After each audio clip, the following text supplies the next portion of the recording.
नमस्कार, मैं हूं नंदलाल शर्मा और ये है दैनिक जागरण का नई Delhi multimedia news room. Modi सरकार द्वारा जमात इस्लामी पर प्रतिबंध लगाए जाने के बाद जम्मू कश्मीर की सियासत में माहौल गर्मा गया है।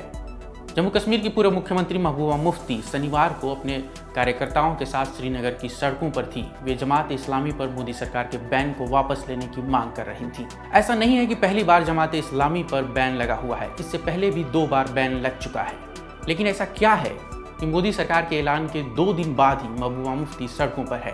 आखिर वो ऐसा कौन सा कनेक्शन है पीडीपी और जमात इस्लामी के बीच जिसने महबूबा को सड़कों पर उतरने पर मजबूर कर दिया? कभी जमात इस्लामी नेशनल कॉन्फ्रेंस की एकमात्र सियासी दुश्मन थी और दोनों के समर्थकों में कई बार टकराव हुआ। बाद में जमात इस्लामी के लोग नेशनल कॉन्फ्रेंस में घुसपैठ करने में सफल रहे। पीडीपी को जमात का परोक्ष समर्थन मिलता रहा और दक्षिण कश्मीर में पीडीपी का सिक्का जमाने में जमात इस्लामी ने खूब मदद की। जमात के समर्थन का ही परिणाम है कि उत्तर कश्मीर के 4 से 6 विधानसभा क्षेत्रों में बीते 2 दशक से नेशनल कॉन्फ्रेंस अपनी जीत का परचम लहराने में नाकाम रही है।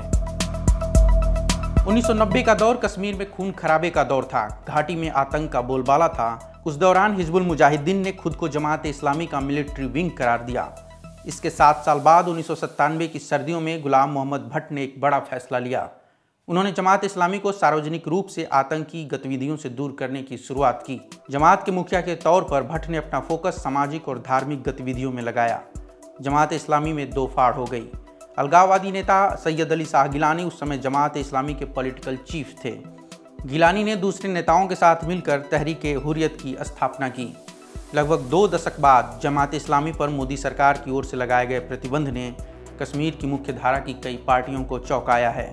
शुरुआत में धार्मिक और सामाजिक कार्यों के आधार पर सियासत और प्रशासन में मजबूत पैठ बनाने वाली जमात इस्लामी एक समय कश्मीर में नेशनल कॉन्फ्रेंस को चुनौती देने वाला एकमात्र संगठन था। जमात का राजनीतिक एजेंडा रहा है।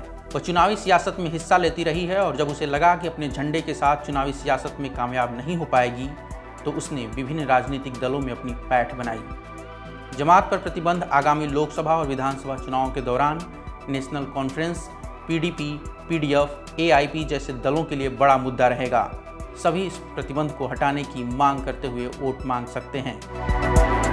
जम्मू कश्मीर में जमात इस्लामी की स्थापना 1942 में हुई थी।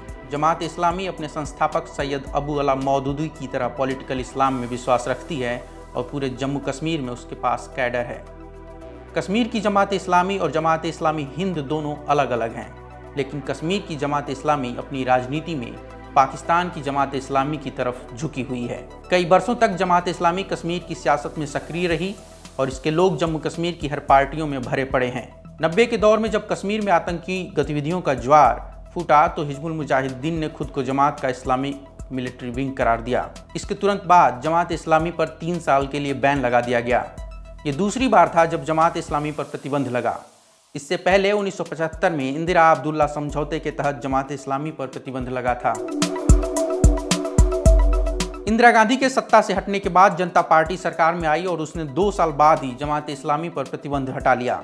1987 के चुनाव में कांग्रेस और नेशनल कॉन्फ्रेंस के गठबंधन को मुस्लिम यूनाइटेड फ्रंट ने सियासी तौर पर चैलेंज किया। मुस्लिम यूनाइटेड फ्रंट के पीछे जमात इस्लामी खड़ी थी। 1987 के चुनाव में कथित तौर पर फर्जीवाड़ा हुआ और आतंक ने घाटी को अपने आगोश में ले लिया। हिजबुल के खुद को जमात का मिलिट्री विंग बताने के बाद से सुरक्षा एजेंसियों की नज़र जमात इस्लामी पर रही है। कश्मीर में इख्वान के साथ जमात का खूनी संघर्ष हुआ। सैकड़ों लोग मारे गए और फिर 1997 में जमात ने आतंक से दूरी बना ली।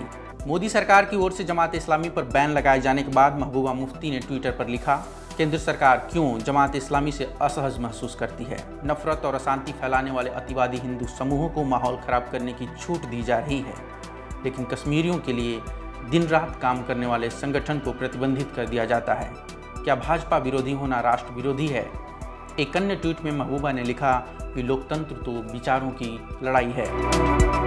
आतंकी हिंसा में जमात इस्लामी की भूमिका को लेकर बहस हो सकती है, लेकिन इस बात से कोई इनकार नहीं कर सकता कि कश्मीर की मुख्य धारा की कई पार्टियों का बैकग्राउंड जमात इस्लामी से जुड़ा हुआ है। हिजबुल मुजाहिदीन का एक बड़ा संगठन जमात इस्लामी की पृष्ठभूमि रखता है। JKLF, लश्कर और अल बदर और अल उमर जैसे संगठन जमात इस्लामी की पृष्ठभूमि रखते हैं। जम्मू कश्मीर की सियासत में जमात इस्लामी की भूमिका पर चाहे जो भी बहस हो, लेकिन मोदी सरकार ने बैन का जो फैसला ले लिया है उस पर लगता है कि आने वाले दिनों में सियासी तूफान मचना तय है। देश और दुनिया की तमाम बड़ी खबरों के लिए दैनिक जागरण.com को सब्सक्राइब करें, वीडियो को लाइक करें, शेयर करें और अपनी प्रतिक्रियाओं से हमें अवगत कराएं। नमस्कार, आप सबका शुक्रिया।